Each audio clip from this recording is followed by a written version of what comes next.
Waouh, ça me fait plaisir d'être là. En plus, c'est bientôt les élections. J'en profite pour vous annoncer que je vais voter pour Obama.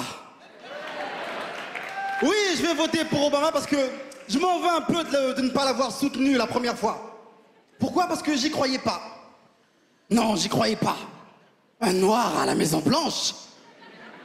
Non, je pensais pas voir ça de mon vivant. Pour vous dire la vérité, je croyais plus au retour de Jésus sur terre qu'à l'arrivée d'un noir à la Maison Blanche.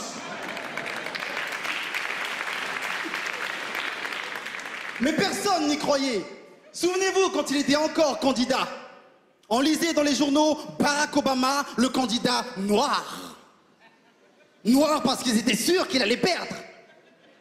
Une fois élu président des États-Unis d'Amérique, on lisait désormais Barack Obama, le président métis.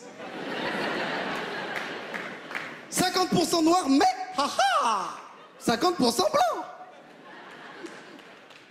Barack Obama, président des États-Unis d'Amérique. Je ne sais pas où vous vous trouviez le soir de son élection. Moi, j'étais chez moi, devant ma télé. Il avait neigé, il faisait très froid. Je me suis senti si invincible que je suis descendu dans la rue. Torse nu. Et là, je me souviens, il y a une vieille dame qui passe et qui me dit oh, mais mon pauvre petit, vous ne pourrez pas éviter une pneumonie. Je l'ai regardé droit dans les yeux, je lui ai dit yes I can. Barack Obama, président des États-Unis. Les Noirs de France, on avait tellement pris la confiance qu'on était désormais contre les CV anonymes. Ah oui, maintenant, on affiche la couleur. Maintenant, le Mamadou sur le CV, on l'écrit en gras.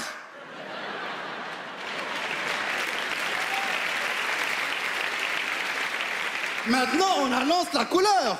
Une photo, oui, couleur, format A4. On a tellement pris la confiance que... Mais fini l'époque où on devait feutrer nos voix pour obtenir des entretiens d'embauche. Oui, bonjour. Oui, j'appelle concernant l'offre d'emploi.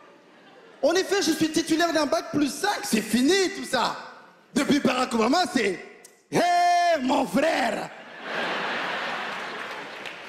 Dis donc, j'ai vu ton annonce là, hein? Alors dis-moi, je commence quand?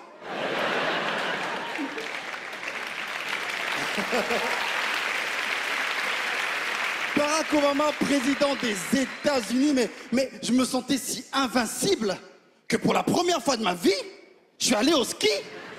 Et ça me faisait flipper tout ça avant. Mais attention, la grande classe. J'ai eu droit à un moniteur. Première glisse, chut, je ne tombe pas. Deuxième glisse, chut, je ne tombe pas. Troisième, quatrième, toujours debout. Et là, il me regarde, il me dit, vous êtes sûr que c'est la première fois que vous faites du ski? Je lui dis, bah, c'est la toute première fois, pourquoi? Ah bah parce qu'il faut 3-4 jours pour arriver à ce niveau de ne pas tomber. J'ai cru que j'étais un surdoué en ski. Je l'ai regardé droit dans les yeux, je lui ai dit, où est la piste de la même race que moi? J'ai attaqué la piste noire. J'étais le seul noir sur la piste, le dernier dans la course. Mais au fond de moi, j'étais rassuré parce que je savais qu'en cas d'avalanche, je serais le premier à être retrouvé. Merci. Merci